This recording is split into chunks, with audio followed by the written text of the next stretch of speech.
For those of you that don't know me, my name is Leah Berger. I am a member of North Dakotans Against Common Core, as well as another organization, the Alliance for Local Control of Education. And we are so proud to have Jane Robbins here. She is from the American Principles Project. She has been published numerous times, print, media, and she's also co-authored a report with the Pioneer Institute outlining the dangers of Common Core. So I think she has a lot to say and a lot that you'll find very interesting. So without further ado, here is Jane Robbins.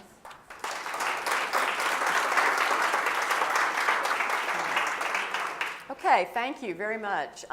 It is a delight to be here. I have never been to North Dakota, so this is exciting.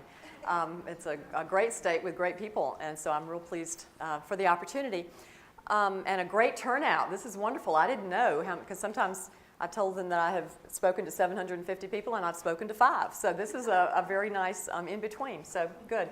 I'm going to try to not tell you everything in the world about Common Core because I don't know everything in the world about it. Every week something new comes up and I think, I wonder about that. And I need to investigate that because this is a many layered thing.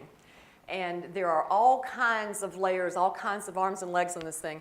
What I'm going to try to do is give you an overview of what it is, how it got here, what the problems are, and then at the end sort of give you the bigger picture. And we will have questions, so if you've got questions to ask, because I might not cover something that's important, because I couldn't put everything in, but please do ask me. So this is, what is Common Core? Common Core is a set of standards, K-12, English, language arts, and math standards that were created, designed to centralize education in those topic areas and ultimately in other areas as well. Once you get the structure built, then you can bring in the other topics. They want it to be a one-size-fits-all. North Dakota does have Common Core standards. They call them the North Dakota standards. Like in Florida, they call them the Sunshine Standards. And if you look at Florida and line them up next to North Dakota, you'd be surprised to know that y'all have the Sunshine State Standards. So Common Core is an attempt to, by the federal government and special interest groups, primarily special interest groups in Washington, to standardize education. It's in English language arts and math right now, although English language arts also includes what they call literacy in other subjects, such as history, social studies, science, and technical subjects. So the way they're getting the content from those other areas into Common Core is to bring it in through the English curriculum. So we're going to have English teachers teaching documents, teaching technical documents. Does anybody see any potential problems with that? My mother was an English teacher for 30 years, and she would have quit early on if she had had to teach this. All right. Where did the standards come from? They did not come from the federal government. We have never claimed that they came from the federal government. They came from a group of private organizations in Washington, D.C., the National Governors Association and the Council of Chief State School Officers. Now, if you look at National Governors Association, you think, well, this sounds like it's all the governors, right? And they get together and decide they're going to do this. That's not what the NGA is. It's a private trade association, as is the Council of Chief State School Officers.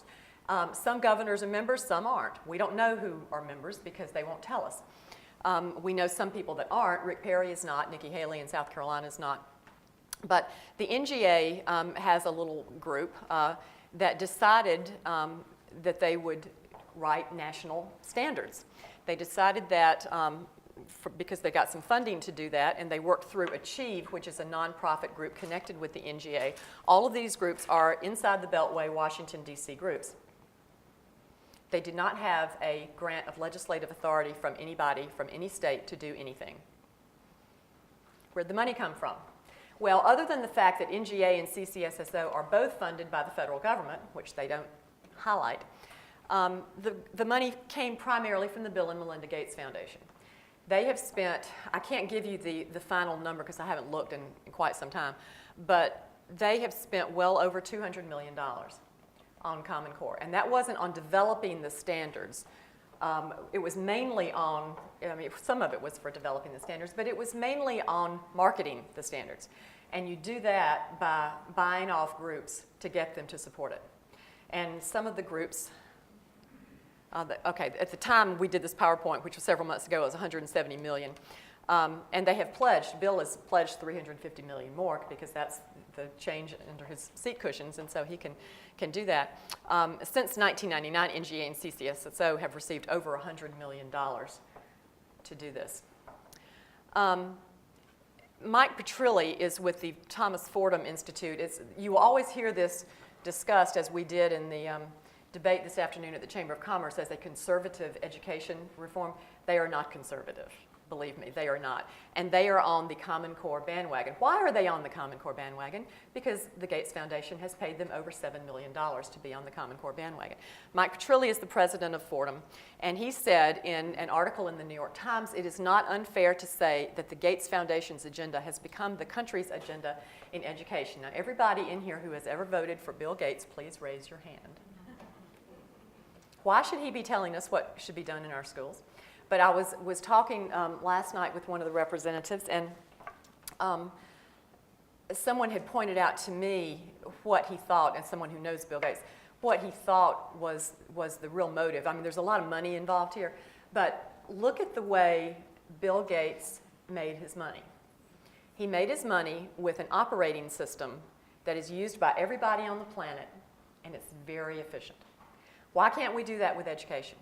Why can't we have a Common Core operating system, and we'll impose it on every school, and we will train, not educate, but train every student under Common Core, and it will be very efficient. Why do we have these 50 states anyway? Well, why is North Dakota doing something different from Iowa? I mean, how silly is that? Who set this up anyway? It wasn't computer geeks who set it up, but they're the ones who are now running our education. These are some of the organizations that the Gates money has gone to get them to support Common Core. Pearson Foundation. Pearson is the multi-global, universal textbook publisher, and they're into all the digital learning and all that kind of stuff. It's a British company run by socialist Sir Michael Barber.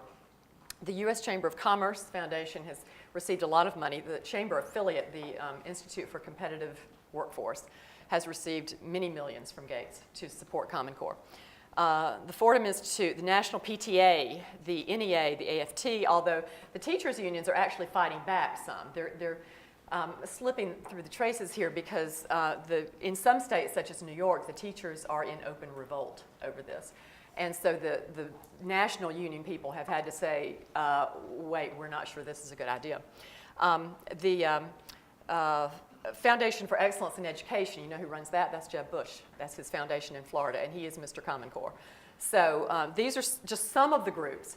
It is very unusual to find a group that will come and speak in favor of Common Core that has not received Gates money. It happens occasionally, but not often. Okay, how was the federal government involved? The federal government responded to a request from the NGA and CCSSO right in the interim between the 2008 election and the inauguration of Barack Obama. They put out a report called Benchmarking for Success, and they said, we've got to have these national standards because everybody knows that something that's done centralized and national is better than something that's done locally, right? So they said, we've got to have national standards, and we need the federal government to be involved, and we need the government to tie federal money to it to get the states to go with it. So the federal government responded with the stimulus bill. Y'all remember that? Stimulus bill in 2009, where we spent almost $1 trillion for no apparent reason. Well, one thing that was in the stimulus bill was a $4.35 billion earmark to the U.S. Department of Education, which it then used to fund something called the Race to the Top competition. That's where states were pitted against each other to compete for money that was theirs to start with. Was the legislature involved in this? No. Nowhere was the legislature involved. This was all done on an executive level. The governor and the chief and the state school superintendent had to sign off on it, and the legislature was not involved at all. And probably 2 years ago, if you had asked your legislator, so what do you think of Common Core, they would have looked at you like, what? And it's not that they're not paying attention, it's that they were deliberately kept out of the loop. And look, I know that North Dakota did not get Race to the Top money, and we'll talk about that in a second. But the other, to get Race to the Top money, you had to adopt Common Core.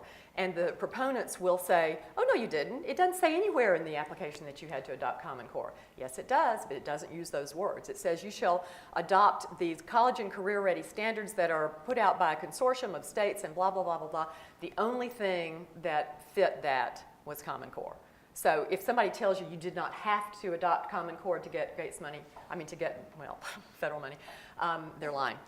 Okay, you also had to do two other things. You had to agree to adopt the National Common Core test, Common Core Aligned test, and to build out your huge student databases, because this is all about data, guys. We've got to have the data. And so there were two assessment consortia. The states went into one of two assessment consortia that were going to develop these tests. One is called Smarter Balance, one is called PARC, Partnership for Assessment of Readiness, et cetera, et cetera. Both of these are funded by $360 million in federal tax money. That is illegal. There is a statute that prohibits the federal government from creating tests, so it pays other people to do it. And this is the brave new world of student testing. It's supposed to be, you can't just have tests that just test to see if a kid knows something. That's so 20th century. We're in the 21st century now. Now we have to have students doing performance events and projects and all this kind of stuff, which sounds just as good as gold until you realize that this has been tried before in testing. It's been tried specifically, I know about, in Kentucky from 20 years ago. And they spent millions of dollars on this kind of cutting-edge testing in Kentucky. And after about 3 years, it crashed and burned in 1996. So if you're interested in looking at some of that, there's a man at the Bluegrass Institute in Kentucky. His name is Richard Innes, I-N-N-E-S. You can Google some of the things that he's written about this. But the testing is exactly what they have been trying to do in other areas, and it's never worked. North Dakota is in the Smarter Balanced Assessment Consortium, which I have to tell you, I'm sorry to do this, but is of the two, it is the weird, wacko, leftist one. One of the educrats of the Georgia Department of Education, when I asked her why Georgia was going into PARC rather than into Smarter Balance, she sort of laughed and she said, well, we're just not quite that liberal. Smarter Balance is run essentially by a woman named Linda Darling Hammond. I also suggest that you read some of the things that she has written, because it's not reminiscent of what I would consider the values of the heartland. Okay, all right. North Dakota did not apply for Race to the Top money, and we heard that this afternoon in the chamber. Oh no, we didn't even apply for this money, so we were not being forced by the federal government to do this. But this was the big education reform. This was sweeping the nation. Nobody wanted to be left behind on this. And so North Dakota joined the Common Core by committing to the Smarter Balanced Assessment Consortium, because when you signed your Memorandum of Understanding, you agreed to adopt Common Core. And this is what the Memorandum of Understanding says. Each state agrees to the following element: adopt the Common Core standards, and to which the consortium's assessment system will be aligned by December 31st, 2011. So by signing that MOU, which was done by your governor, Governor Hoeven, and State School Superintendent Wayne Sanstead in 2010, you agreed to adopt the Common Core standards. And in fact, they were adopted. So whether you did this for the Race to the Top money or you did it otherwise, it really doesn't matter. But this is the way all of the other states got on board. Because they were trying to get this Race to the Top money. I think 47 states applied for Race to the Top money. And you'll notice the date on this. The governor's signature was June 4th. The other one was June 2nd. You know when the Common Core standards were released? June 2nd of 2010. So the same day they were released, Mr. Sanstead said North Dakota will hop on board. All right. Okie doke. All right, and so then they said, okay, well, we're going to have people look at these standards. Since we haven't really officially adopted them, we just signed this MOU. So we'll have somebody look at them and tell us whether they are better than North Dakota standards. So they hired McCrell, Mid-Continent Research for Education and Learning, this is a consulting group, to analyze the Common Core standards. And McCrell, which is very tied financially to the U.S. Department of Education, surprisingly came up with the conclusion that Common Core is better than the North Dakota standards. Who would have seen that coming? So then they said, well, look, McCrell says we need to do this, so they did it. All right, is this legal? No, it is not. The U.S. Constitution, as I'm sure everybody in this room knows, does not give the federal government any power or authority over education. That is reserved to the states. And by pushing these standards and pushing the assessments, which are also, by the way, Smarter Balance is creating curriculum modules. And this is important to know because there are 3 federal statutes that prohibit the federal government from supervising, directing, or controlling curriculum. And that's what they're doing by funding Smarter Balance. They're violating 3 federal statutes. They're also violating another statute that says that the federal government cannot create tests. So they pay somebody else to create the test. See how this works? The central thing you need to know about these standards, other than the fact that they're copyrighted and belong to the NGA and the CCSSO, and you can't change anything that you don't like about them, is that they are nothing new. They are recycled failure. They focus on not academic knowledge, but on what they call 21st century skills. Anytime anybody tells you that we've got to focus on the 21st century, well, okay, but why is math different in the 21st century than it was in the 20th century? And well, you say it's not. Well, clearly you're a 20th century kind of guy, you know. But they're not interested in academic knowledge. And if anybody, I mean, a lot of you here are too young to remember outcome-based education, but some aren't. Some may remember this. Outcome-based education was the great education fad sweeping the nation back in the 90s. And it was exactly what it was. It focused on skills, it focused on attitudes, it focused on getting kids to behave the way you wanted them to behave. And you do things over and over and over again until the kids finally come around and they do what you want them to do. It's not about academic knowledge. It's not about actually learning anything. That's what outcome-based education was. And it died, we thought, but like in a horror movie, you know, the monster is never really dead, he comes back. And he's back under Common Core. The goal of Common Core, you have to remember, this is not, well, there are a lot of other goals, and I'll tell you about them a little bit later. The central goal is workforce development. This is not an education model, it is a workforce development model. They are training kids for entry-level jobs. That's what they are doing. Whether they admit it or not, that's exactly what they're doing, and you'll see as we go along some of that. All right, now I had a woman who testified against us in a hearing in South Carolina a couple years ago. She was one of the assistant superintendents of, you know, curriculum for 4th grade kids whose name starts with D or something. You know, I've never seen as many administrators in my life.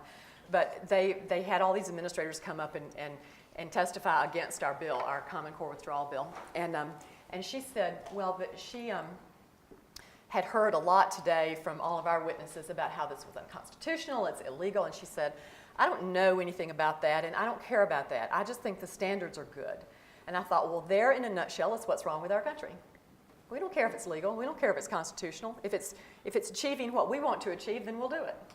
Does that seem familiar to anybody with anything else going on in the world? But given the fact that they say that, you know, these standards are so great, let's look at them.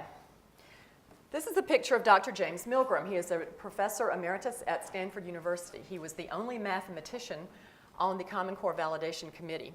He refused to sign off on the standards because he was appalled at what they were. And he concluded the Common Core standards will put our students about 2 years, at least 2 years behind the students of high-achieving countries, and places like Singapore, Japan, Finland, because they are so different from the math standards of those countries, and they're doing things, they're teaching our children to do things that are different and that do not actually teach them math. For one thing, the key here is the standard algorithm. When do you learn the standard algorithm? Which, if you're not into math lingo, which I certainly wasn't until I started doing this, the standard algorithm is the way everybody since, you know, Adam and Eve have done math. You put numbers over each other and you add and you carry, you know, and all that. Common Core eventually teaches that, but in the early grades, they don't teach it. They want children to get deeper conceptual understanding.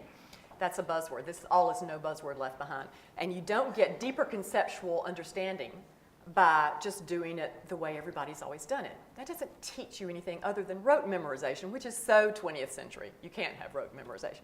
So even though our major competitors teach it in 1st grade, we don't. Now we're going to teach some of it in 4th grade. Some of it will be moved, like for multiplication and division, will be moved to 5th grade or 6th grade. This is way behind the high-achieving countries, way behind. Algebra 1 is being pushed back to 9th grade instead of 8th grade. I don't know if you were teaching in 8th grade or 9th grade, but the problem, about half the country was teaching Algebra 1 in 8th grade, and the reason was that then students can get to calculus by senior year. And you have to do that if you're going to go to a selective university, or certainly if you're going to study a STEM field, science, technology, engineering, and math. You've got to have calculus. At Stanford, where Dr. Milgram taught, calculus is considered remedial.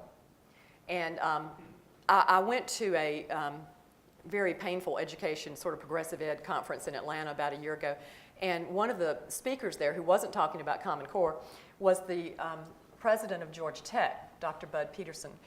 And he mentioned in his talk, not talking about Common Core, that we've got to teach kids Algebra 1 in 8th grade so that they can get to calculus by senior year, because if you don't do that, you can't go to Georgia Tech. And so I perked up. I was almost asleep at that point, but I wrote that down because the president of Georgia Tech had just said Common Core is not going to prepare kids for this. Now, what your DPI will tell you, I am sure, is that, oh no, you can still get to this. You know, we'll have an accelerated track, so kids can still do it.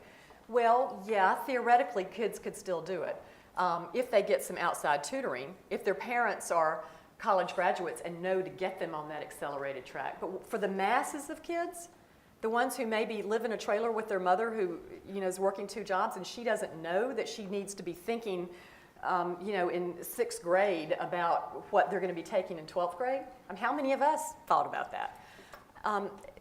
Those kids are going to get Algebra 1 in 9th grade and will not get to calculus. But under the Common Core theory, that's okay. It's workforce development. They'll get a job somewhere.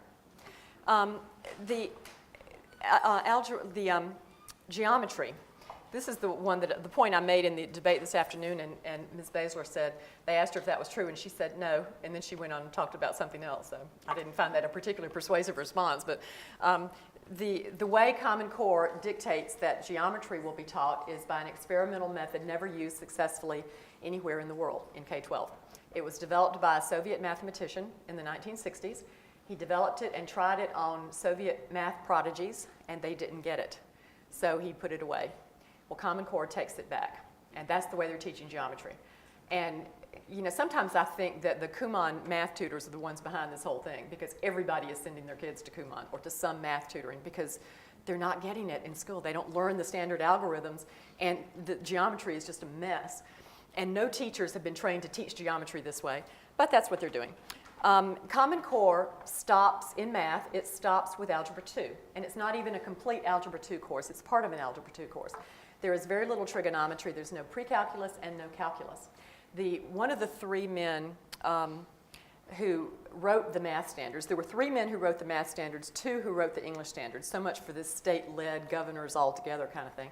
One of these men said, he admitted in a meeting in Massachusetts in 2010 that Common Core math was not designed for selective universities. It was designed to get kids into non-selective community colleges, because that, of course, is the workforce development model. The College Board Vice President Trevor Packer, who is in charge of AP Calculus, of AP courses, and is also in hot water over AP US History, which I'll get to in a minute, he said last summer, AP Calculus is in conflict with the Common Core and will probably go away. What he was saying was they're probably going to get rid of AP Calculus because Common Core won't get enough students ready for AP Calculus. He said, we'll maybe have some sort of AP Algebra or AP, or in the meantime you could take AP Computer Science or AP, but it's not going to be AP Calculus. Standards author Jason Zimba, the one who said this is for a non-selective community college, admitted, if you want to take calculus your freshman year in college, you will need to take more mathematics than is in the Common Core. These are the people who wrote it, and they accuse us of making stuff up. This is Dr. Sandra Stotsky, who will be in North Dakota next month sometime. Please shake her hand when she comes, because she is a heroine in this fight. She is the nation's leading expert on English standards. She essentially wrote the Massachusetts English standards, which were the best in the nation before they gave them up for Common Core and $250 million federal dollars. She was on the Common Core Validation Committee, and is appalled by what came out of the two people who wrote the standards, neither of whom had ever taught English and one of whom had never written standards. She refused to sign off on it on the validation committee, and now she goes around the country telling people they need to get out of this. And so they are ruining the day that they put Sandy Stotsky on the validation committee, because now she won't shut up. And she knows how all of this happened. And I encourage you to go to her event when she comes to North Dakota. The main difference between Common Core English and normal English is that it diminishes the study of fiction, of great literature. And this is a problem that has been going on in education for some time. The schools have been downplaying great literature because it's not relevant. You know, let's have baloney pop literature and let's have them read The Hunger Games rather than read, you know, David Copperfield. And so that's been a problem, and Common Core takes that problem and makes it worse. It just says, oh heck, they don't need to read any literature at all. Or they'll read some literature, but the English teachers, the English standards dictate that the English teachers spend less than half their time on literary fiction. And they're supposed to spend the other part of their time on nonfiction, what they call informational text. So over half the time will be that. And they have recommendations for that kind of thing. It could be something good. It could be the Gettysburg Address. On the other hand, it could be EPA regulations for asbestos removal. And you think I'm making this up. They talk about court cases, that you could study court cases. In an English class, I've been reading court cases for 30 years, and frequently I don't understand them. And you expect a high school English teacher to teach a court case? I mean, who comes up with this? This is completely experimental, but remember, this is a workforce development model. What they're trying to do, their vision is that, well, we'll teach kids to read the kinds of documents they will read on their jobs. And you don't read Paradise Lost on your job, so why bother with Paradise Lost? Well, what do you get from Paradise Lost? You get an understanding of the human condition, don't you? You get our culture. Our culture is transmitted through literature. That's always the way it's been. It's always the way it will be. And when you diminish that, you are distancing children from their culture. And I don't think this is an unintended consequence. The idea is to dumb it down. If it's good enough for a job in the economic machine, it is good enough. As bad as the high school standards are, the early childhood standards, K through 3, K through 2, are really awful, because the people who wrote them had no idea what they were doing. There were no K through 3 teachers on the writing committee, and there were no experts in child development. So they came up with these standards that literally expect 5-year-olds to do things that their brains are not developed to do. And they brag on that. They say, well, that means they're rigorous. That means they're hard. You don't want to give a 5-year-old something that he physically can't do, mentally can't do. I mean, what are you doing for his future education? Is he going to love school? When children are coming home from kindergarten crying, I mean, I asked you, did y'all go to kindergarten? I did. We slid down the sliding board. We had story time. We colored. And it was fun. And that's what kindergarten is supposed to be. Now it's rigorous. We're preparing them for their future jobs. So there was a group of 500 early childhood development experts who put out a statement. This was reported in the Washington Post, expressing, as they say, grave concerns about the Common Core standards, because they go against everything we know about neuroscience and about cognitive development. And so they're only going to be potentially devastating to young children. All right, so let's talk about something else that's connected. How the federal government is tracking your child. The stimulus bill that we talked about a minute ago had a chunk of money in there for states. It was called a state fiscal stabilization fund, and the states could access that money if they agreed to do certain things. One of the things that they had to agree to do was to create or advance, and most of them had already created it, but to build out their longitudinal student databases. because the federal government wants the states to have all sorts of data on students. And if you got that money, you're building the database, and North Dakota got money. And then they also had that as part of Race to the Top, and so you end up with a massive student database. Now, the National Education Data Model suggests a lot of 400 data points on each student. That's not mandatory, but it's suggested. It's not mandatory yet, we'll put it that way. And so the data will go into the state databases, which are identically built under the stimulus bill. They were required to build all of these databases identically. And the Family Educational Rights and Privacy Act, which is called FERPA, has been around for a long time, and it used to protect the privacy of student data and forbid the release of personally identifiable information without parental consent. But it doesn't do that anymore because 2 years ago, the Obama administration gutted FERPA by regulation, not by statute. They did it by regulation, so it didn't have to go through Congress. And so now, without getting into all the weeds of it, what it means is that the U.S. Department of Education, for whatever data it gets, and your state DPI and your local schools can share personally identifiable student information with literally anyone in the world as long as they use the correct language to justify it. And parents will not have to consent to it because they won't even know that it's happening. All they have to say is, you are an authorized representative. You are going to do some sort of study, or you're going to do some sort of audit or whatever. I give you this data. There you go. But they say, don't worry about it because whoever they give the data to will have to sign an agreement promising to take care of it. So don't you feel better about that? All right. Well, what data is given to the federal government? And I will tell you that your DPI will, and I don't know this because they've never said this to me, but if they are like every other state department of education in the country, this is what they'll say. We don't do this. We don't give data to the federal government. Absolutely not. That data is safe, is in Fort Knox. Nobody is getting that, no way, no how. Well, this is and when they say that, so then you say, okay, good. Well, then you would support legislation that would put that into law, right? That you can't give it. And then they'll always say, well, no, we don't need that because we're not going to give it to anybody. Don't worry. If they really and seriously don't have any intention of ever sharing the data, then they will support legislation that prohibits them from sharing the data. That's my view, but what do I know? All right, back to Smarter Balanced. Smarter Balanced, remember, got all this money from the federal government to create these tests. North Dakota is now a member of Smarter Balanced.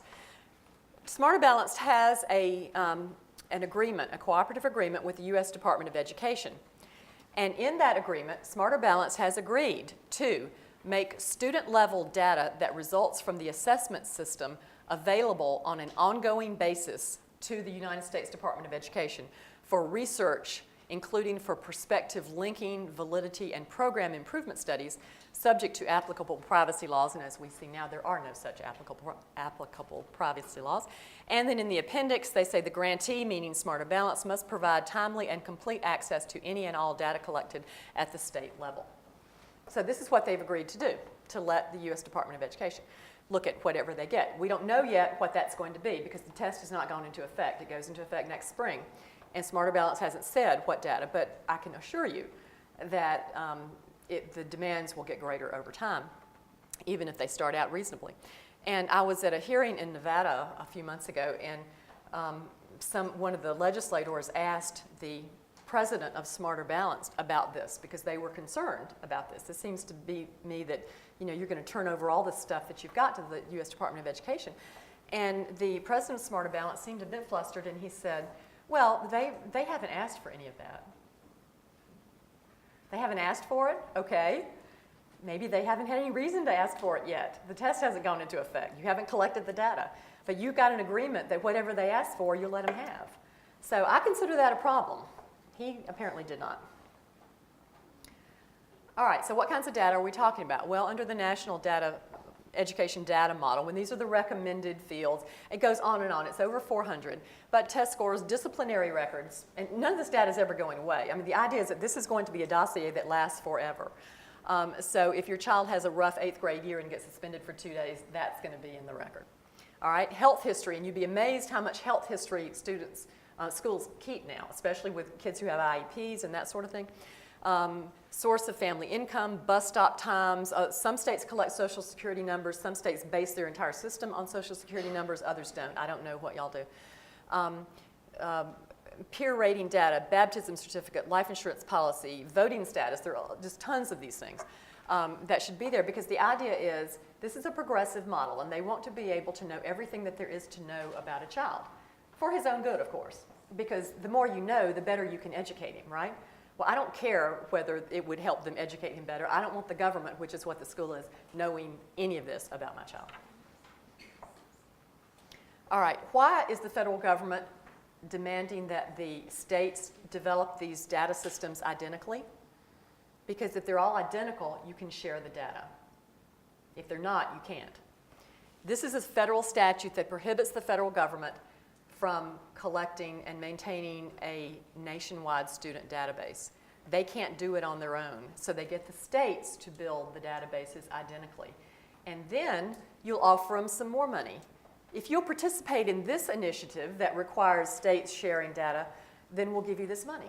Or if you'll agree to share your data with this labor department or that child services department or whatever, then we'll give you that money. And then it can all be done because it's all identical. Okay, where are we going with the data? Let's talk about this for just a second. There was a report that came out from the U.S. Department of Education back in February of 2013, I think, a draft report, and it was called Promoting Grit, Tenacity, and Perseverance. And I encourage you to get online and read this if you want to. It's over 100 pages. It's about 120-something pages. But this is what they talk about, that, remember, this is not about academic content. They're not teaching kids academic content. I mean, really, seriously, the philosophy is if a child wants to know something, he can Google it. You know, let's not waste time teaching facts. Let's get to the nub of it. Let's teach them the things that they need. Let's teach them grit, tenacity, and perseverance. Let's teach them attitudes. Let's teach them behaviors. That's what they're doing. That's what outcome-based education is. So where do they want to go with that? Well, they point out in this report that the Common Core standards actually require this, because there is a math standard that says that children should struggle, they should show perseverance in struggling with problems. And my first thought was, why do they have to struggle with problems? If you teach them how to do it, then they shouldn't be struggling. But they call it productive struggle. You gotta, you know, you've stepped through the looking glass when you get into this world. And so they said, well, if it's in the standards, we certainly have to test it. We have to measure it, right? If you're going to be promoting this kind of stuff, you have to see if it's working, of course. So how do you do that? Well, some of the most promising new directions are educational data mining and affective computing. What does affective computing mean? This is what it means, according to the report. Discrete emotions particularly relevant to reactions to challenge, such as interest, frustration, anxiety, and boredom, may be measured through analysis of facial expressions, EEG brainwave patterns, skin conductance, heart rate variability, posture, and eye tracking. How would you do that? Well, helpfully, on page 44, they give us pictures excuse me, of the mechanisms that you would use to do that. There's a facial expression camera, a posture analysis seat, a pressure mouse, a wireless skin conductance sensor. So these are what you could use to measure these things on kids. So you can see how they're responding to the education. Now, am I telling you that when the Smarter Balance test goes into effect that your children are going to be hooked up to these things? No, that's not what I'm saying. That is not going to happen yet. What I am saying is that this tells you what the mindset is of the people who are behind this. This is where they want to go, because if you read this report, you will see about one paragraph that talks about how this could be a privacy invasion. The main problem that they identify with it is that it's not practical for the classroom yet. And that's what they say. I tend to take people at their word. I find that when you do that, you avoid a lot of surprises. Okay, this is all, all about workforce development. Any of you who have been in the education wars for a long time may recognize this name, Mark Tucker, head of something called the National Center on Education and the Economy. And this comes from an infamous letter he wrote to Hillary Clinton shortly after the Clintons were elected president in the 90s. He said the federal government, he was explaining to them what they ought to be doing with education. He said the federal government should remold the entire American system for human resource development, a seamless system of unending skill development that begins in the home with the very young and continues through school, post-secondary education, and the workplace. And otherwise, as Arnie Duncan says, we want to know what Johnny does every year of his life. We want to know what preschool he goes to, what kindergarten, what he takes in high school, whether he does well, whether he doesn't. What does he do after that? Does he go to college? What college? What courses does he take? How well does he do? Does he drop out? Does he join the military? Does he get in trouble with the law? What job does he get? What sort of salary does he make? Does he change jobs? Where does he move? The government wants to know this because this is the way, this is the progressive model, that you've got these people at the top who will plan everything because you are too stupid to do this on your own. You cannot let it be done according to individual human freedom. It has to be planned. And if you're going to plan it, you've got to have data.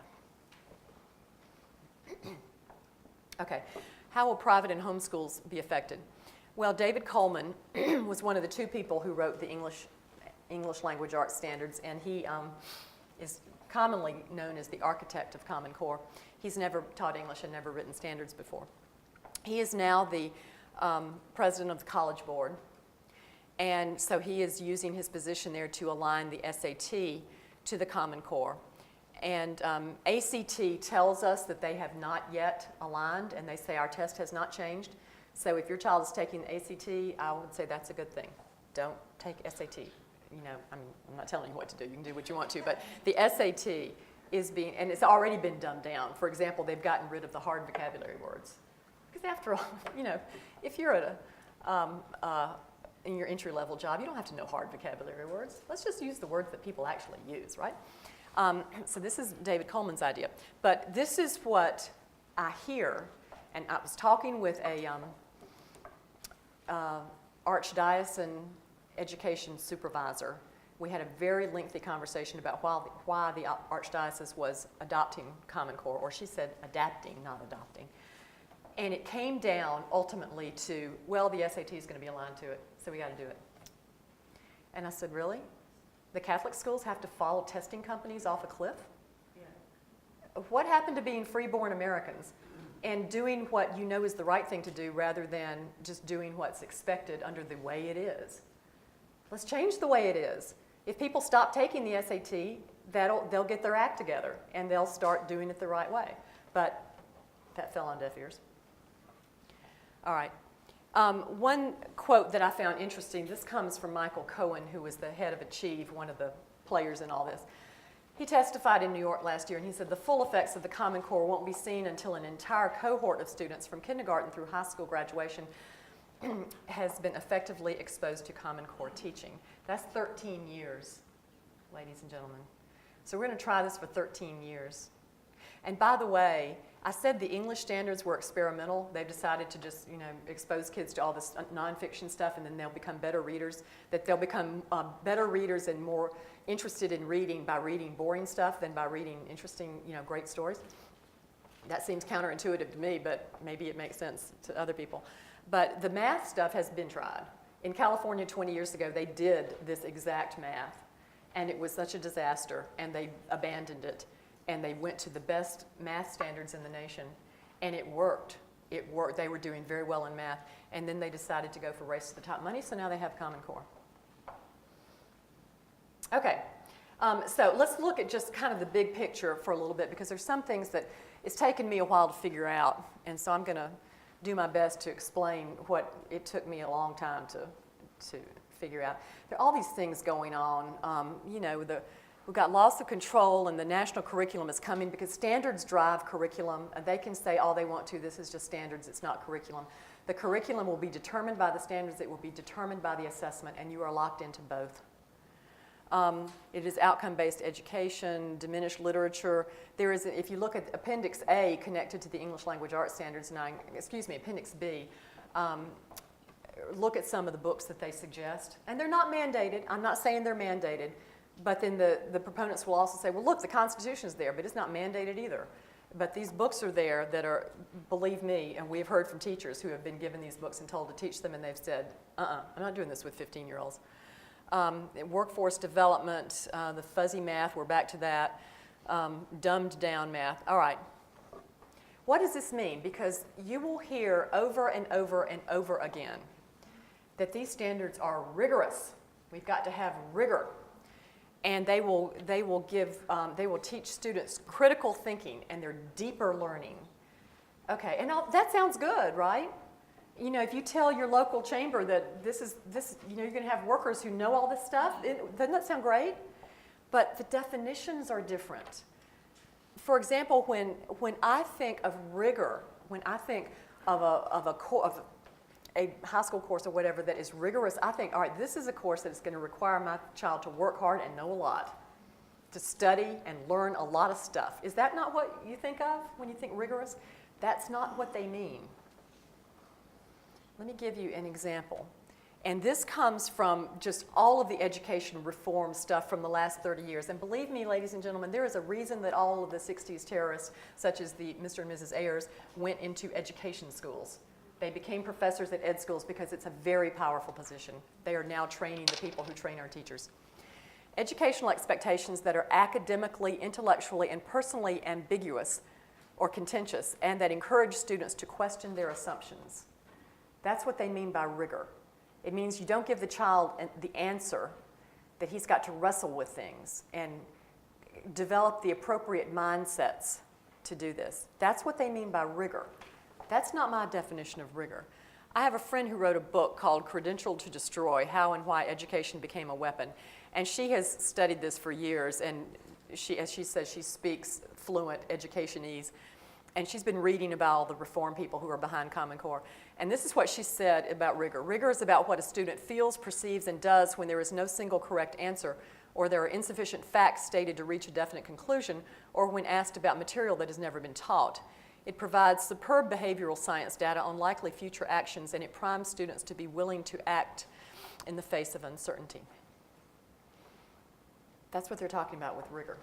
They're creating different kinds of people. They're not creating people who are well educated. All right, what about critical thinking? What do you think about with that? I think analytical thinking, linear, got this fact, this fact, this fact, you add them all together, you reach a conclusion. Isn't that analytical thinking? That's not critical thinking. That's not what they mean. This is what it means. This comes from these are two people who are big in the education reform. Self-directed, self-disciplined, self-monitored, and self-corrective thinking that entails effective communication and problem-solving abilities and a commitment to overcome our native egocentrism and sociocentrism. A critical thinker tries to avoid prejudices, biases, distortions, uncritically accepted social rules and taboos, self-interest, and vested interest. This is critical thinking. It's where you take a problem and you look at it from all of these different perspectives and you reach consensus. All of these things, all of these 21st century skills that they're teaching, collaboration, consensus, communication, all these things that all start with C for some reason, they are all designed to get people thinking the same thing. Collaboration, consensus. That's what they're talking about. And you're supposed to look at problems that way through everybody else's eyes. And there's not just one answer. Sometimes there is just one answer. A lot of times there is just one answer, but not to a critical thinker. All right. And I ran across this and just had to put this on here. I was reading the agenda for a meeting of the North Dakota Science Teachers Association in February, and one of the workshops was described, it was about some sort of science and about climate, and it said, learn to help students develop their critical thinking skills to make decisions about their personal energy use. That's what they mean by critical thinking. They're not going to learn about actual science. They're going to learn about, well, how should we be recycling and making sure that we're not using oil and this kind of thing. All right, deeper learning is another buzzword. Differs from traditional schoolwork in that it requires students to formulate and solve problems, monitor and direct their own learning, work collaboratively, in other words, you've got to do what everybody else is doing, and develop academic mindsets. Get the attitudes right, get the behaviors right. In other words, this is outcome-based education, round 2. Emphasis on 21st century skills, not academic knowledge. Why do you do that? Why de-emphasize content? What are they afraid of teaching students actual facts? Because students educated in logic, history, and great literature are less gullible, and they're less malleable. I love this quote. This came from a man who was a professor at Oxford in 1914, and he was speaking to the entering class. If you work hard and intelligently, you should be able to detect when a man is talking rot. And that, in my view, is the main, if not the sole purpose of education, to learn the truth and to be able to detect when somebody is not telling the truth. Social and emotional learning is another buzzword. You've got to have social and emotional learning. This is much more important than teaching academic content. You've got to get the right behaviors, the right attitudes. What is it? This comes from the Collaborative for Academic, Social, and Emotional Learning. It's called CASEL. They are the big kahuna about all this kind of education stuff in the country. It's the process through which children acquire and effectively apply the knowledge, attitudes, and skills necessary to understand and manage emotions, set and achieve positive goals, feel and show empathy for others, establish and maintain positive relationships, and make responsible decisions. The goal is to create a good student, citizen, and worker. This is what used to be done in families, right? You didn't have teachers playing psychologists. This is what families are supposed to do. School is supposed to teach you academic content. But they knew, SEL, social emotional learning, the new SMART. SMART is not how much you know. SMART is whether you have the academic or the appropriate mindsets and attitudes and behaviors. This was something that came from a Pearson group that some schools use, a behavioral and emotional screening system that teachers are supposed to fill out with all of their vast psychological training. And they're supposed to talk about children, he is negative about things, he worries, he has trouble keeping up in class, he encourages others to do their best. These are the things they're tracking on kids. This is what they want to know about kids. It's not about content, it's about behaviors. The federal government is pushing social and emotional learning. There are 15 federal programs that will help fund it for states that want to jump on board, and I did not have time, I'm sorry, to investigate whether North Dakota is taking any of that, but probably. There is pending legislation in the House of Representatives to support social and emotional learning. Arnie Duncan says grit, resilience, tenacity, any of those words ring a bell? Perseverance should be taught in a systematic way. It should be taught by teachers who don't want to, by teachers who would much rather teach John Milton. All right. Let's talk about digital learning for a second, because this all ties in together. Digital learning is the new thing that is supposed to transform education. And anytime you hear somebody talk about something being transformational, watch out. Somebody else said he was going to transform things too, right? This is and when I talk about digital learning, I'm not talking about a professor who's giving a lecture somewhere and then you video it into the classroom, or reading something on your Kindle rather than reading it on a page. That's not what I'm talking about. That's fine. What I'm talking about is the computer platforms, the software that is interactive, where the student sits there with his device and he gets a prompt, and then he has to respond, and then he gets another prompt, and then he has to respond. So think Pavlov. That is the digital learning that is supposed to be transformational, and that is what the federal government is wanting to fund. That is what all of the workshops that your DPI people are going to are talking about, the transformational effect of digital learning. There are several problems with this. One is this is kind of the basic problem. The research, which we don't have a lot of, but the research is starting to show that when you start a young child on this kind of with devices and iPads and with the flashing lights and the pictures changing all the time and the colors and the music and all that stuff, that it literally rewires the brain. It destroys the attention span, absolutely destroys it, and motor skills. And I have talked to so many therapists, occupational therapists, that kind of thing, who work with young children, and they say kids can't do anything because they're on the devices all the time. There was something in the London Telegraph, infants unable to use toy building blocks due to iPad addiction. So every time I see some puff piece in the newspaper about this kindergarten that's giving all of their students iPads, and isn't this great? And you see all these little kids sitting there with their little iPad, and they're not interacting with anybody. They're sitting there with their iPad, and I'm thinking, call the authorities. This should not be allowed. But that's one problem with it. Another problem with it is explained, although not as a problem, in this report from the U.S. Department of Education. And the title of this doesn't make any sense to me, and so I always have a hard time remembering what it is, and I think they should have put a colon after evidence. Don't you think? expanding evidence, approaches for learning and digital. That would make more, it's still stupid, but it's a little bit more. But anyway, this is the report. This came out the same time as the infamous Grit, Tenacity, and Perseverance report. And this talks about digital learning and all the great things that can happen with digital learning. And because when you have students doing that, interacting with these platforms, they are giving off tons of data about the way their mind works. How long does it take them to answer this question? Do they have to come back to it? Do they need additional prompts? Are they getting frustrated with this? And the devices can actually measure some of these physiological things going on. Because I was talking about this one time at a session in Georgia, and I was saying how this was coming down the road, and this young man in the audience raised his hand and he said, "No, it's not." He said, "It's already here. And I know because I work for a company that does this educational software." He said, with the devices that we are trying to get people to get into their classrooms, he said, with touch screens, we can read their body temperature, we get their fingerprints, they have cameras on them, you can read facial expressions. And I said, "Do teachers know this?" And he said, "Mostly not, no." And he said, "The people who sell them know it, and the people who, the administrators who are buying this stuff ought to know it, but they may not." But, are y'all familiar with the Xbox One that came out last Christmas?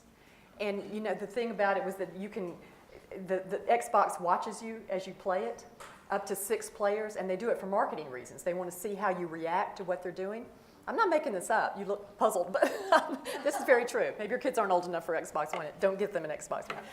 But and so he said, you can do that with 6 people. And the reason they chose 6 was that they don't think that more than 6 people would be playing Xbox One. But he said, you could do it for 350. It's a matter of flipping a switch. That's what they can already do. And if they're doing it with just basic, gaming kind of stuff, are they not going to do it with education? Of course they're going to do it with education. And that is transformational. And this report from the U.S. Department of Education talks about all the great things that you can do and all the billions of pieces of data that you can get on students, and you will have a full view of the student for his own good. They had something at the U.S. Department of Education almost 2 years ago now called Datapalooza. You really can't make these things up. And they had all these people from these digital learning companies to come in and talk about it. One of them was a man who's CEO of eScholar, and I don't know if North Dakota uses eScholar or not. There are schools in Georgia that use it. But he spoke at this, and he was talking about all the data. They call it fine-grained data that comes from all of this digital learning. He said, we collect billions of records of data. We're pulling data from everywhere, tens of thousands of places. And Common Core is the glue that ties everything together. Now, how is that? Because Common Core de-emphasizes academic content and emphasizes the skills, the attitudes, the behaviors. That's what it does, and that's how these companies are going to make their money, and they're going to have these fine-grained pictures of every one of your students. So if you have children in school and your school is starting to introduce digital learning, I would suggest you get yourself down to the principal and you say, I want to sit down with the guy who sold you this, and I want to find out what the capabilities are, and how does it work, and what sort of data is being given off. Now,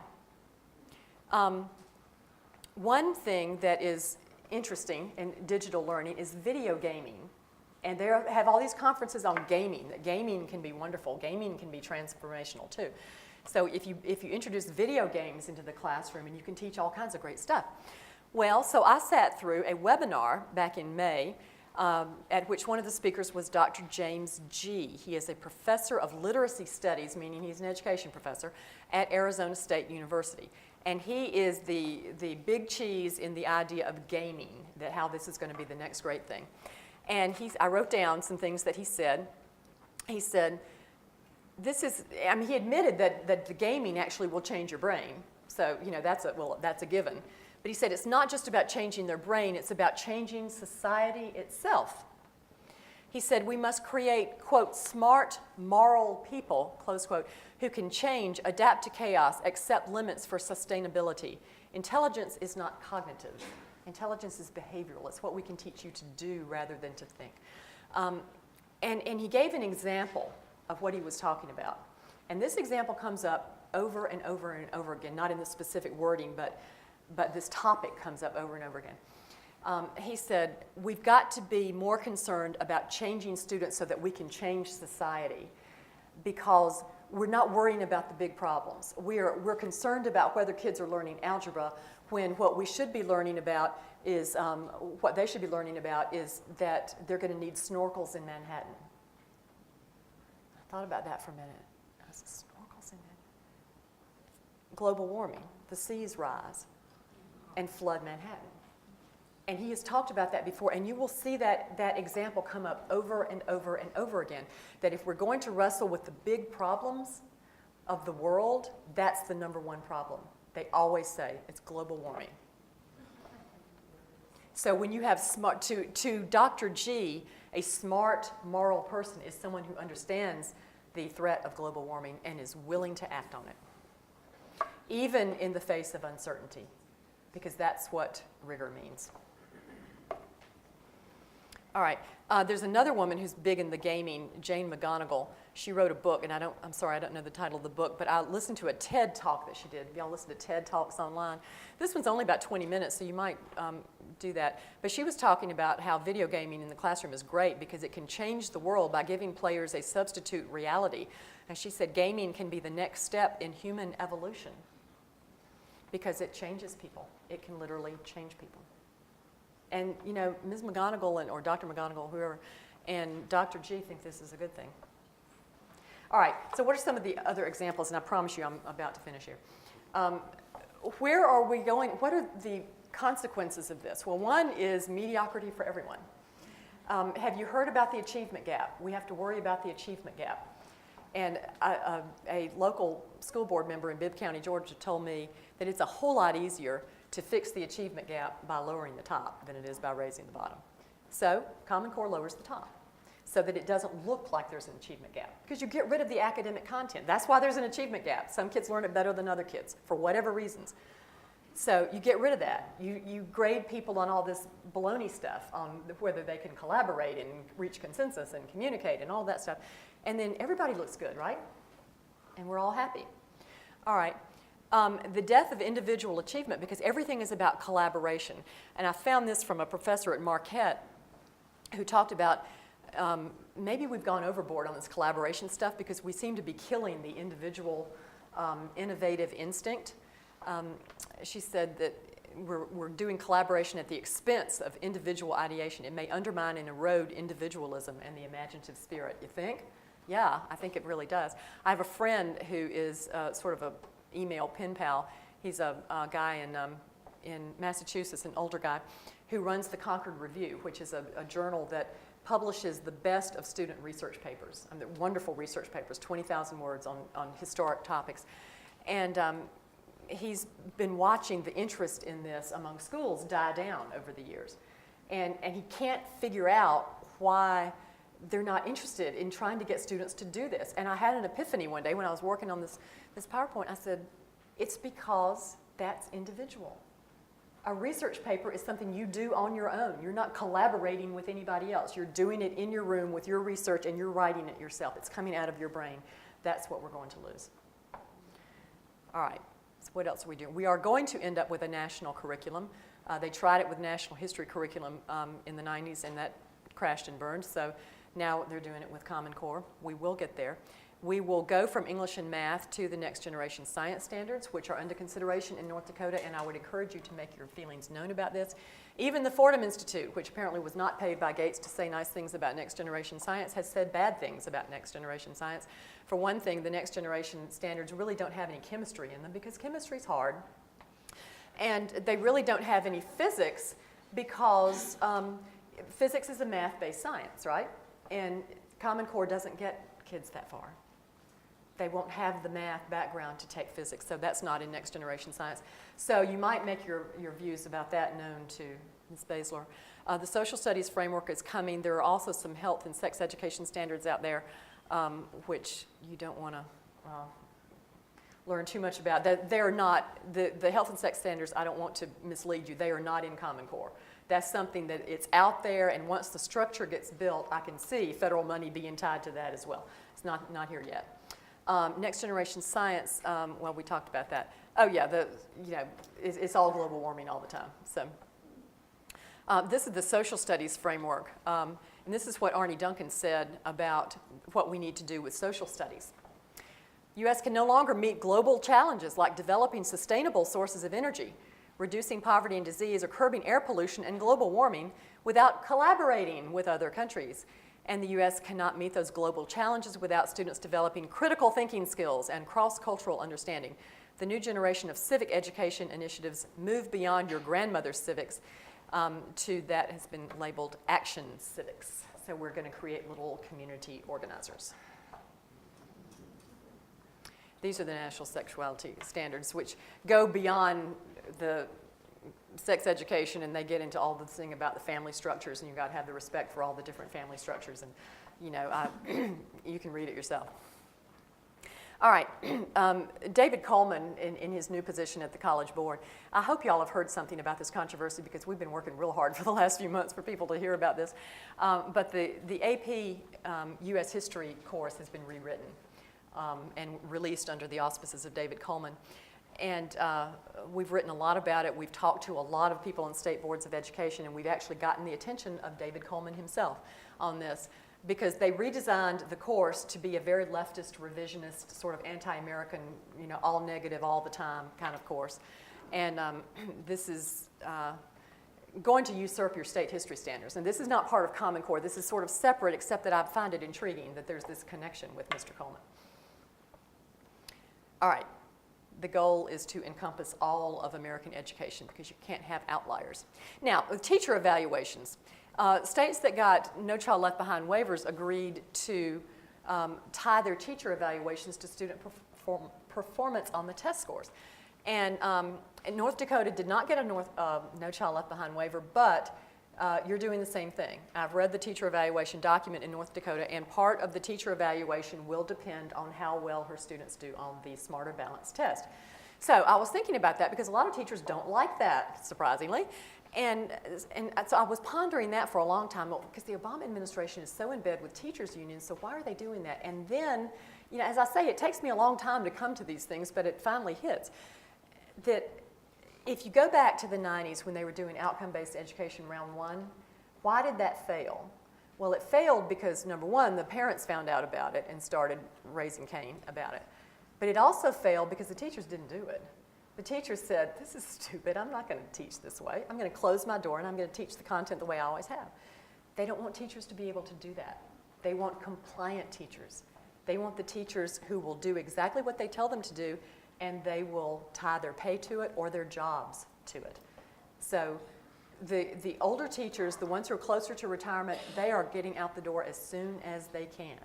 They're going to be left with the teachers who are willing to do this because they've been taught in the ed schools it's all a great thing.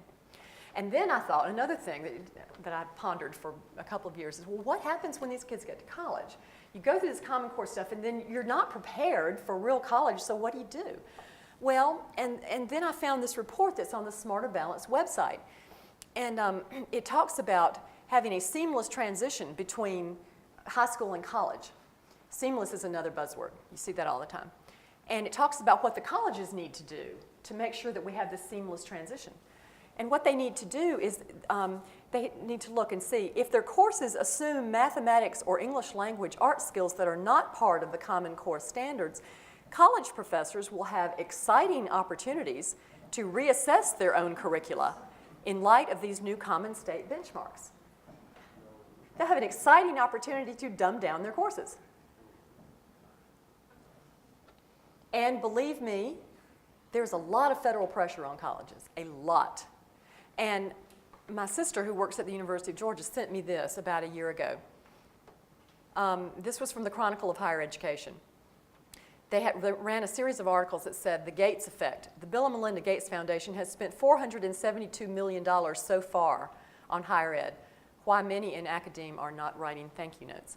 What is Gates trying to do with higher ed? He's trying to get them to go to a Common Core, sort of skills-based competencies, not academic knowledge. And he's already spent almost $500 million. Well, now it's, I don't know what it is now. This was a year ago. So I don't know what he's spent now. So there is much pressure. The Obama administration proposal is to tie Common Core directly to Title I funding, which every state gets.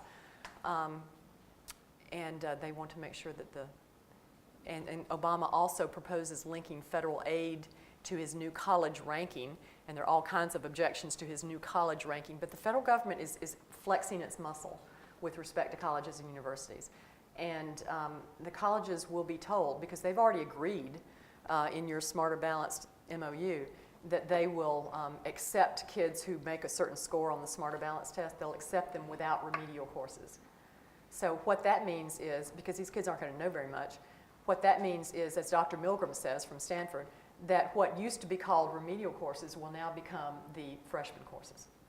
So they'll still be taking remedial courses. They just won't call it that, and everybody will be happy. All right. So what is to be done? Educate yourselves, which obviously you're doing because you came to this. There's a very good website out there, truthinamericaneducation.com, and if y'all could tell me do you have a website or a Facebook page or something like that? What? I'll be online. Okay. All right, great. And keep a close watch on curriculum. Look at the books. Find out what the digital learning is, if there's any going in your school. Network. Keep pressure on your state and local officials. Local officials don't have much control because that's one of the problems. It's now gone. But your legislators can get you out of this. Your governor can get you out of this. Your state school superintendent can get you out of this. So keep the pressure on. Pay attention to these elections. They are very important. In the interim, consider avoiding the SAT. Definitely avoid the new AP US History course unless they fix it, which is, everything is in flux. I have been getting things, the 2 days I've been here. David Coleman is putting out statements, and all these things, meetings are going on, and the press is on it, and all this stuff. So we don't know what's going to happen with AP US History, but for right now, take some other AP course. Don't take AP US History. But I'm sure that I have forgotten a lot of things I needed to say, but I'm happy to answer questions if anybody's not exhausted and wants to go home. So thank you very much.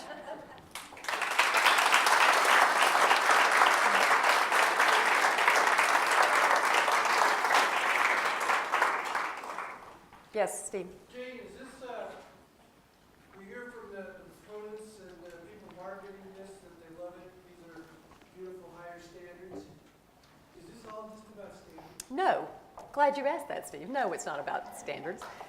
If I would have a similar reaction to this if the standards were very good.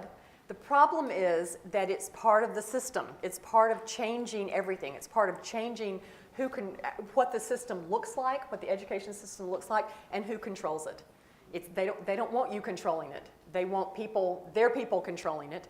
And this is the way that you get the radical changes. And they use the word radical when they're talking about it. We've got to do radical things with education.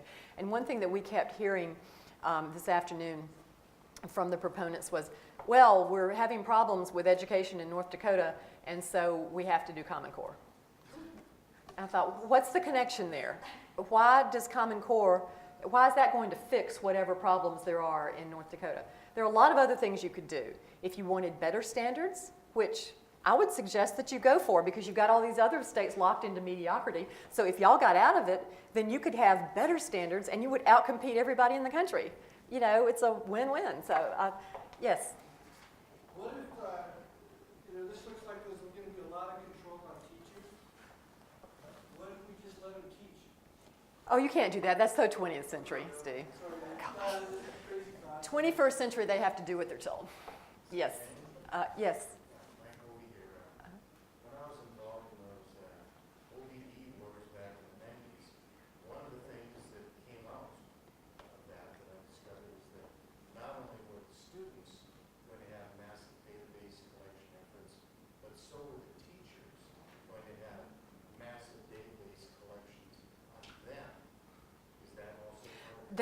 That's also, but now I can't speak to North Dakota specifically on that. It is certainly part of the No Child Left Behind waiver because they talk about how you've got to show that you've got effective teachers.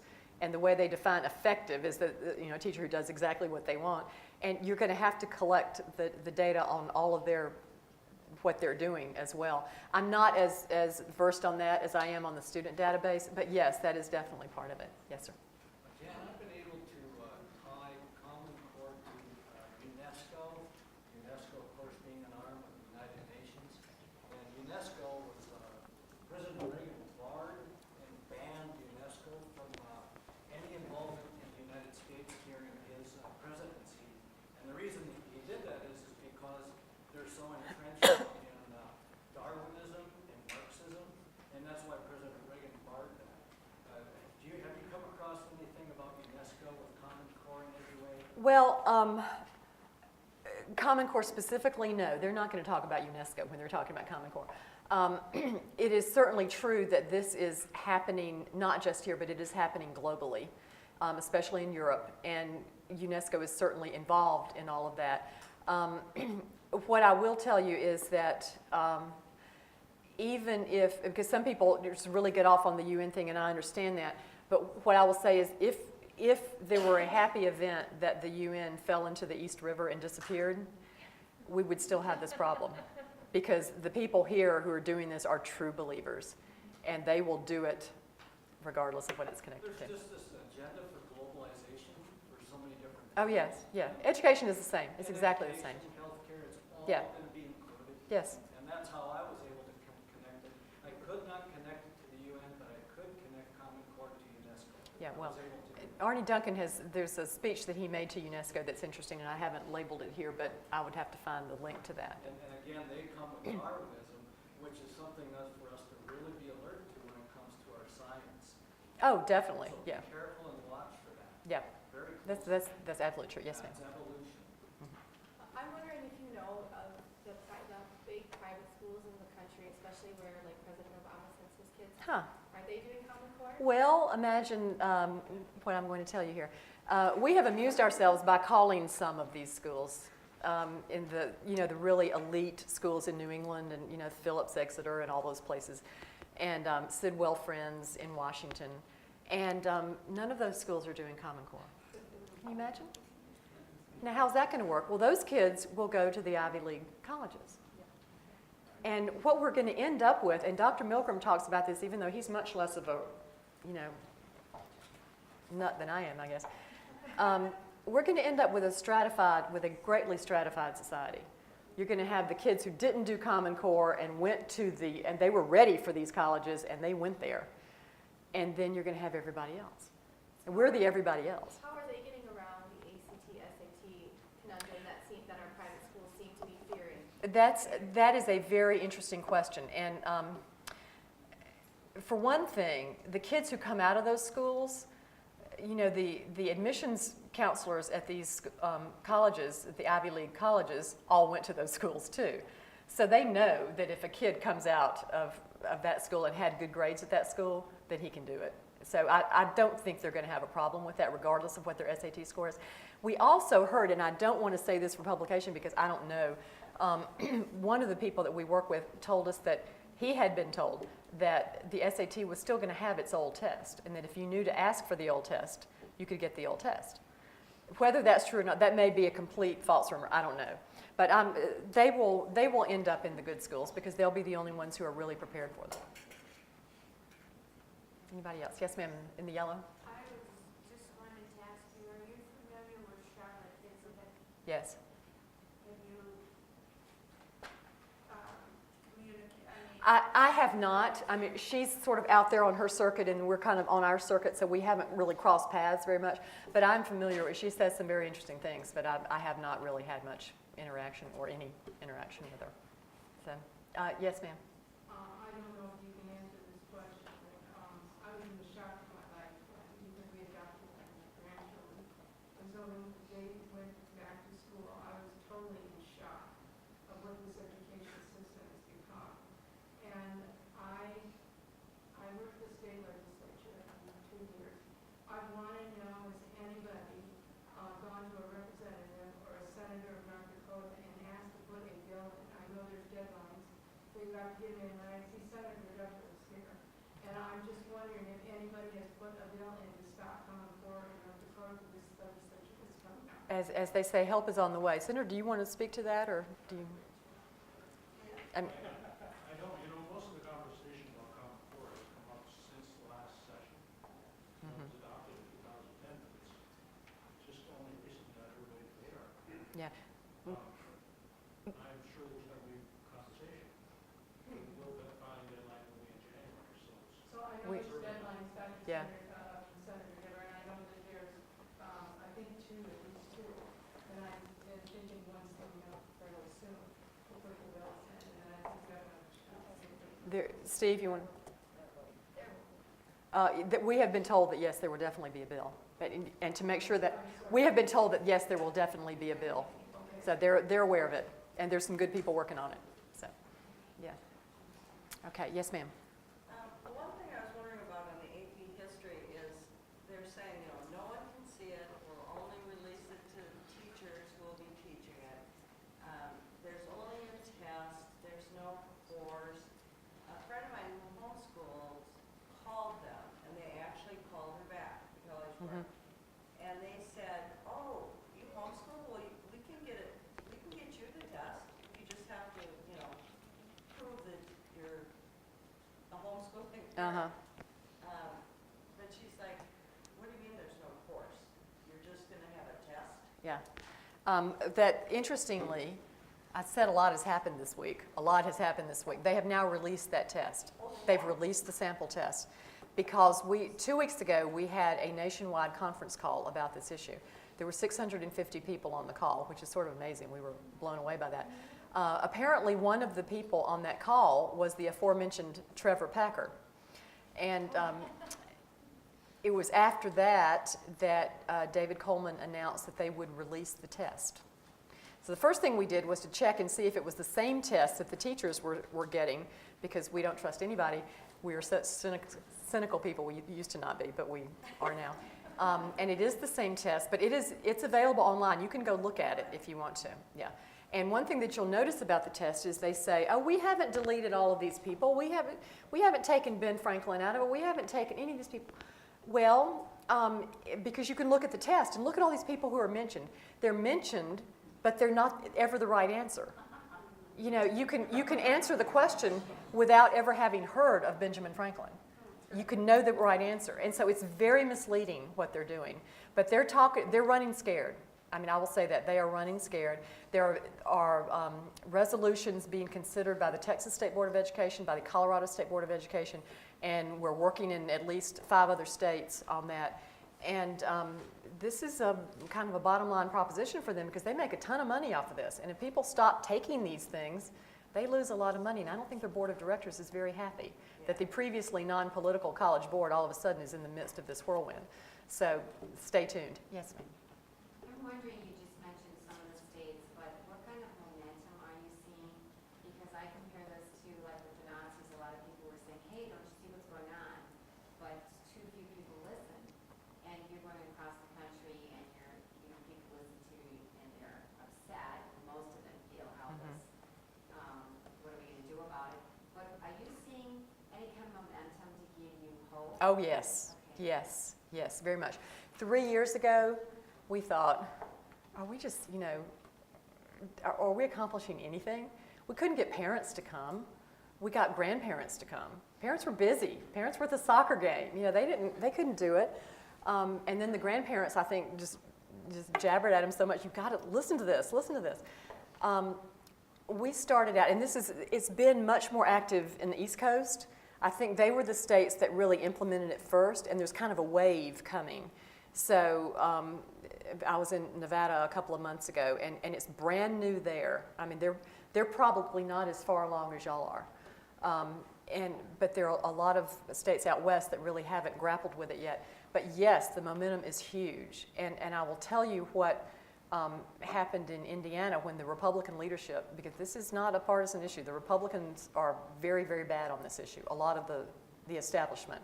And they certainly were in Indiana until their pollsters came to them and they said, "You are losing your base." And they suddenly changed their minds. And it's the person who was nominated for who won the Republican primary for the Georgia State School Superintendent is very anti-Common Core, and he beat the establishment candidate over that. So there's a lot of momentum in a lot of states. Yeah. I have another question because Dr. Costa came to town, and it seems like I'm hearing a lot more from conservatives. Are liberals also going out and speaking on things? There are not as many that are speaking, but there are some. You see that more in New York. The teachers' unions are very powerful in New York, and New Yorkers seem to be real willing to speak up. Have y'all noticed that? And less controllable by some of their officials. And there is a lot of, certainly a lot of writing going on. I don't know how much speaking there is, but what they're concerned about is that this is the corporate takeover, that you've got all these companies that are going to make all this money on it, which is certainly true. So they're coming at it from a different angle, but we are seeing that. So generally speaking, in a legislature, for example, you would see the Democrats in favor of it because the education establishment tells them it's fine. And then you've got the Republicans, you've got the real Republicans versus the establishment Republicans.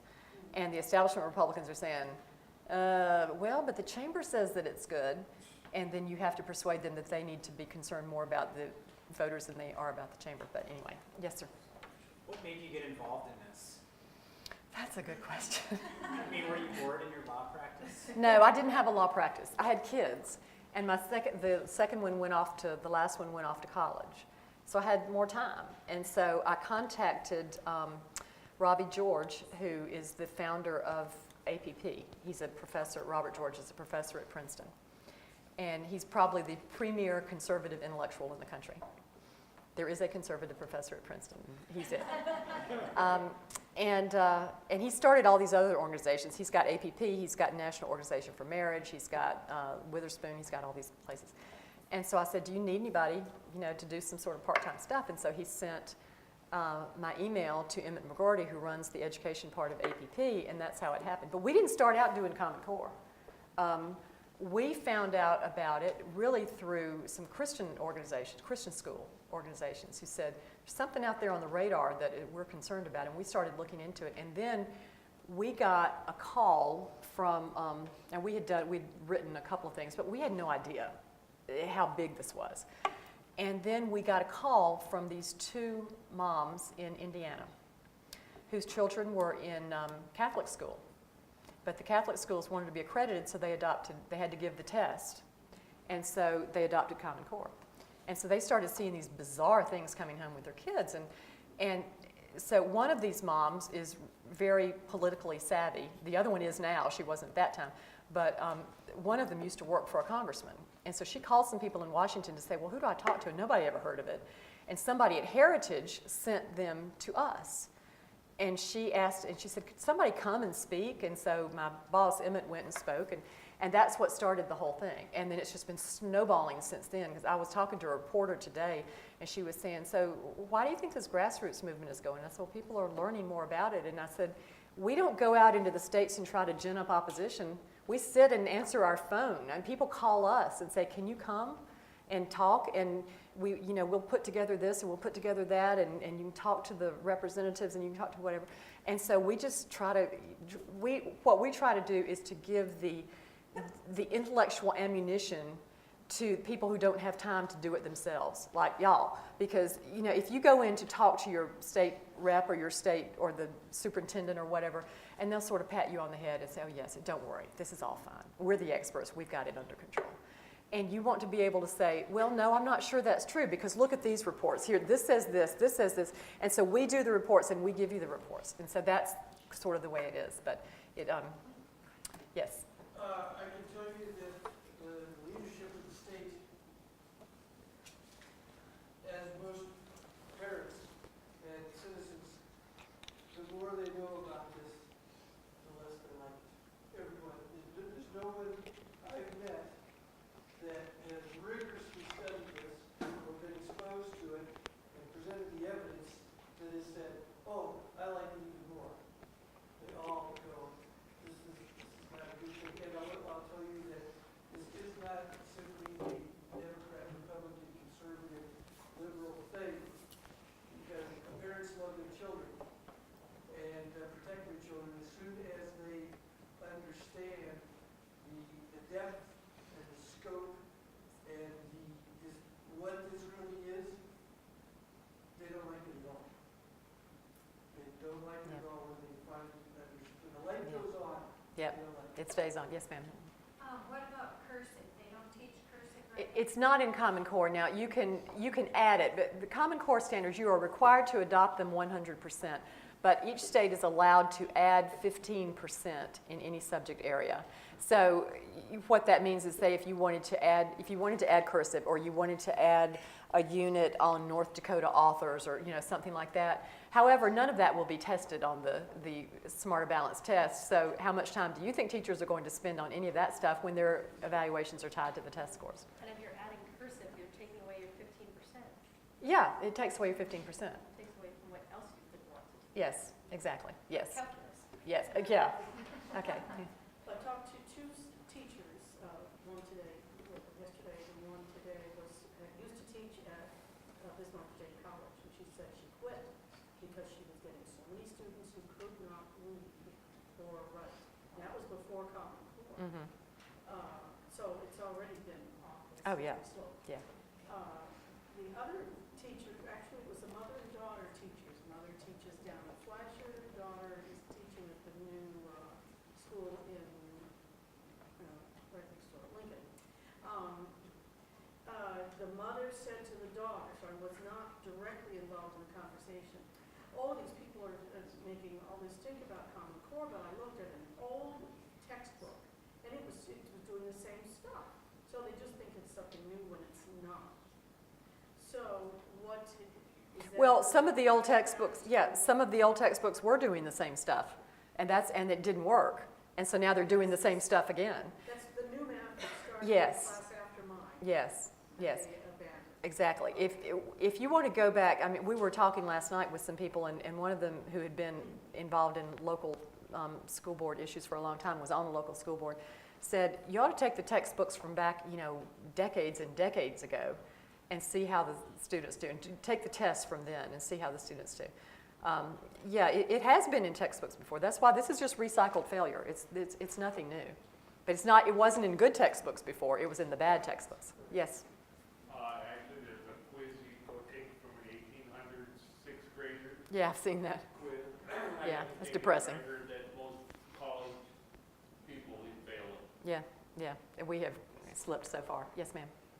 This is in regards to the assessment test. There was about 8 adults in our family that took the state assessment test, went onto the Smarter Balance website. Oh, And we took a practice 4th grade math test. It was ridiculous. After it was 27 questions, and we quit. Well, we went through the whole 27 because we wanted to see what our grade would be at the end, but we weren't graded. And then we just were plugging in answers because we couldn't figure anything out. Yeah.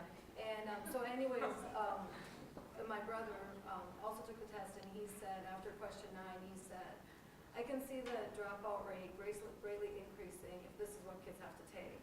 So our kids go to a private school here, and we've been told that we, can opt out of the assessment test without any repercussion or anything. And I believe in just with public school kids too, just FYI, that it's a good thing to opt your kids out. I would opt my kids out of Smarter Balance. There's no question about it. I'm not a big believer in opting out of all tests, because there are some tests that are actually very good and give you good information, and it's your state test. But this Common Core test, I would opt my kids out if I had any chance of doing so. And the Smarter Balance thing is, and one thing, so you couldn't do that. No. So if your child had brought home this stuff and said, let's, Mom, help me with this, you would have said, sorry. So what does that teach your child? It teaches your child that Mom's really not all that smart, that you really need to go to the expert. You need to go to the teacher for the answer because Mom doesn't really know it. Don't listen to your parents. And I don't think that's an unintended consequence either. Yes, there's somebody. Yes, ma'am. I think that I had a couple of things, but one, really tried to look at the Native Americans and across the different states of when we're looking at only being able to add 15%. How do you see that affecting reservations in other states that is happening with their culture? Because they don't, it's got to be doing something when they, take on Common Core and they only have 15% because they have their native language that they do, they have their dance, they have their other, That's a very good question. And to tell you the truth, this is the second state I've spoken in that had reservations. And I don't know. I hadn't thought of that. That's a very good question. The reason why I'm asking is because, with Stotsky coming up, she's really wanting to visit, within in the Mhm. reservation, and I'm telling you, it's really hard. So if those of you who have connections, I need them. And it's hard, and so I guess that, you know what, I've been there's not a lot on the internet, Mhm. you know, Corinne is about the only one that did article on the Native American, but there's not a lot of talking points or Mhm. or anything. I'll have to think about that. I'll have to explore that, yes. Yes, ma'am. Yeah, you, in blue. Our private school system is going to adopt Common Core, and they had one of the principals in our school system on the radio yesterday trying to plug it and answering. I heard about that, yeah. Yeah, it was clear from what he was saying in this interview that he knew nothing of what you're saying. Yeah, was this the Catholic school? Yeah. Did they say they're going to adapt, not adopt, and they're going to infuse it with Catholic principles? I didn't hear the interview, but I've heard the talking points.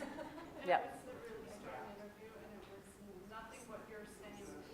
He did not know any of what you're saying. There is a document that was put together by primarily a professor at Notre Dame named Jerry Bradley.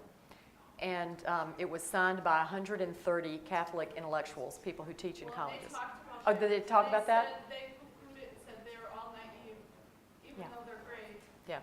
What we've heard is, well, but these people aren't educators. Really? They teach in colleges and they're not educators? Well, and they're authors, and they're. Yeah, they poo-poo. And what we see happening with that document is that document was sent to all the bishops. Right. And so then the bishops, because it has to do with education, hand it over to their school superintendents. And what the letter says is you're not being well served by your school superintendents. So they give it to the school superintendents to evaluate.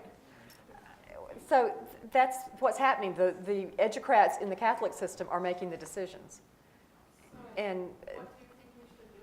I mean, at this point today, after that aired yesterday on the radio, and now I'm hearing you talk today, and, I mean, I knew what he was saying was totally. yeah, well, I mean, he's not going to change his mind based on what you say. I think what's going to change minds is when people start pulling their kids out of Catholic schools, because why are you going to pay that much money to have a public school education with a crucifix on the wall? I mean, seriously? That you're not going to do that. And what you can do, and this is a huge undertaking, but I'm just saying this because this is very inspiring to me. There were parents in your very situation in Ohio who were in a Catholic school, and they did not like this Common Core thing, and they talked about it. They were educated about it. The mom is an attorney. The dad is a college professor. And they talked until they were blue in the face, and they finally said, we're starting our own school. We're starting our classic school, a classical school. And that's what they're doing in Marietta, Ohio. It's called Veritas Academy. And they had something like 250 people sign up immediately. That's what's going to happen. The people who really understand this are going to take their kids out of Catholic school and put them into a non-archdiocesan school. They're going to start their own if there isn't one in the area. But that's, I think, the only thing that's going to work is get your kids out. You know, there's a way to educate the bishop about what you're saying. Good luck. I mean, I would say try to get a meeting with the bishop. I've been trying to get a meeting with the bishop in Atlanta for a year. I haven't gotten it yet. If we got our bishop to agree to citizen, would you speak with him? I would have to do it by phone. I'd be happy to, certainly. I'm happy to talk to anyone, but yes, ma'am. Just kind of a follow-up, it's not a Catholic school, but the private Christian school in Williston has voted against adopting the Common Core, and they are seeking accreditation elsewhere. So there are means that you can do their researching it. So if anybody wanted to contact them in their private schools and go in together and research. That's good. That's what they're going to have to do. That's an excellent point. Yes. And I just have one comment I'd like to make. People are asking, what can we do? Well, as I mentioned earlier, I was in the 90s OBP wars. And what I did, and a few of us did, was we went to the state legislature. I live in Bismarck. Many of you live in Bismarck. We have a unique opportunity because we live here. The session is happening. And we have a great open citizen legislature. I can speak from experience. I lived here for 10 years doing this. And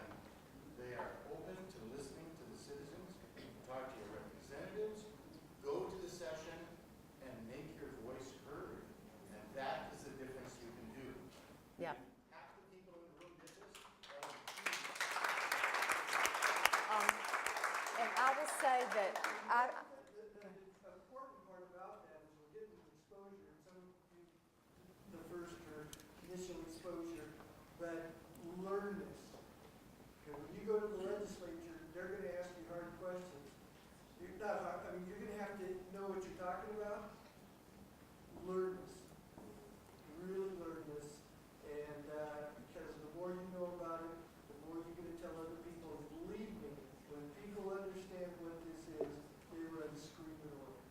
That's all, we're just in a race with a bunch of money and a bunch of bureaucracies and the truth.